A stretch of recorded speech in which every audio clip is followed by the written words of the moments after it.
चलिए देखते हैं ये कार्डियक फिजियोलॉजी में से क्वेश्चन है। देखते हैं कौन आंसर कर सकता है इसका। Basically cardiac muscle mechanics, cardiac output जो वेरिएबल्स है वहां से ये क्वेश्चन।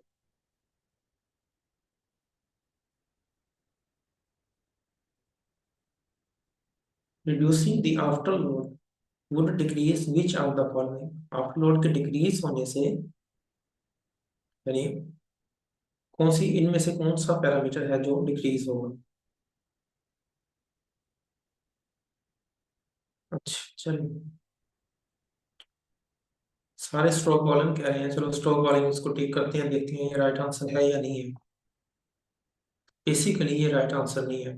ठीक है, reducing the afterload would decrease end systolic volume. Right answer is the end systolic volume. आपने स्ट्रोक वॉल्यूम आंसर किया है, ठीक है। देखिए मेरी बात सुनिए। फाइन, ये हमारे पास लेफ्ट वेंट्रिकल है। लेफ्ट वेंट्रिकल ने ब्लड को पंप करना है एओर्टा में, ठीक है। अगर एओर्टा में रेजिस्टेंस है, कोई भी रीजन है उसकी, चाहे उसमें प्रेशर ज्यादा है या एओर्टिक वाल्व स्टेनोसिस है, इन दोनों में से कोई भी केस है, तो लेफ्ट वेंट्रिकल के लिए ब्लड को पंप करना डिफिकल्ट होगा।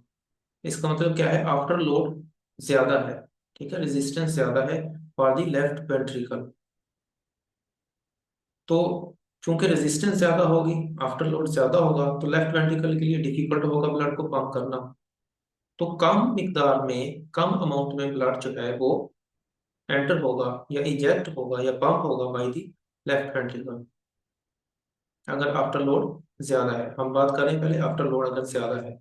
आफ्टर लोड यहाँ पे ज्यादा है, उसकी कोई भी रीजन हो सकती है, चाहे एओर्टिक वाल्व की स्टीनोसिस है या सिस्टेमिक हाइपरटेंशन है, क्रोनिक सिस्टेमिक हाइपरटेंशन है, तो आफ्टर लोड उन दोनों कंडीशन में ज्यादा हो जाएगा, तो लेफ्ट वेंट्रिकल जो ब्लड पंप करेगा उसके लिए डिफिकल्ट होगा और कम अमाउंट में ब्लड जाएगा वहां पे, यानी कि स्ट्रोक वॉल्यूम जो है वो डिक्रीज हो जाएगा, ठीक है।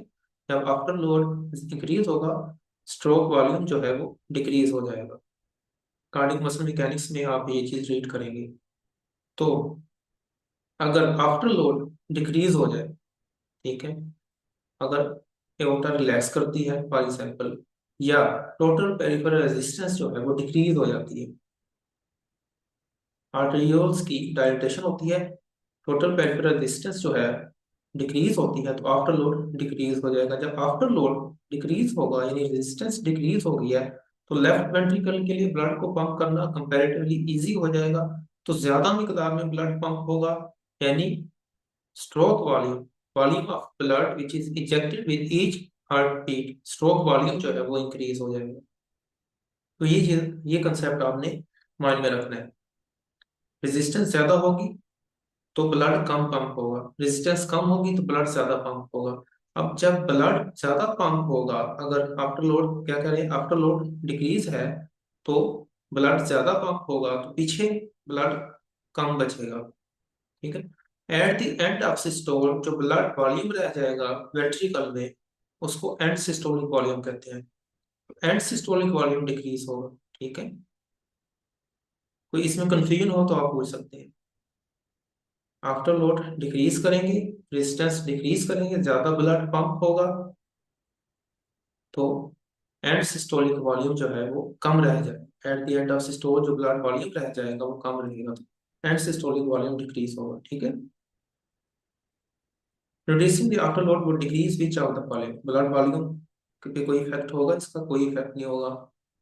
Velocity of muscle shortening, muscle contraction contraction relaxation पे इसका इफेक्ट नहीं होगा इस तरह का। स्ट्रोक वॉल्यूम डिक्रीज होगा आफ्टर लोड डिक्रीज करने से, स्ट्रोक वॉल्यूम से इसका रिलेशन हमने डिस्कस कर लिया है, ठीक है। कि आफ्टर लोड हम अगर डिक्रीज करते हैं तो जी स्ट्रोक वॉल्यूम क्या होना चाहिए।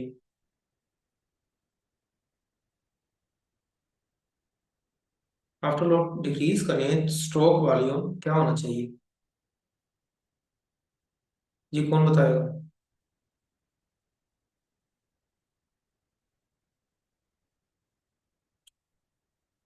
अरे भाई बता दें, स्ट्रोक वॉल्यूम क्या बताना चाहिए आपको, कि स्ट्रोक वॉल्यूम जो है वो इंक्रीज होगा।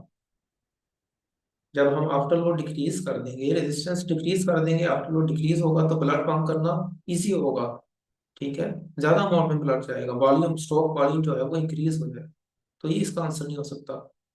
कार्डिक आउटपुट, कार्डिक आउटपुट भी आंसर नहीं हो सकता, क्योंकि जब आफ्टर लोड ज्यादा होगा तो लेफ्ट वेंट्रिकल के डिफिकल्ट होगा ब्लड को पंप करना, तो कार्डिक आउटपुट डिक्रीज जो है रहेगी अगर आफ्टर लोड इंक्रीज है। लेकिन अगर आफ्टर लोड डिक्रीज कर रहे हैं हम, ठीक है, तो ब्लड ज्यादा पंप होगा, स्ट्रोक वॉल्यूम भी ज्यादा होगा, जिसकी वजह से कार्डिक आउटपुट भी ज्यादा होगी।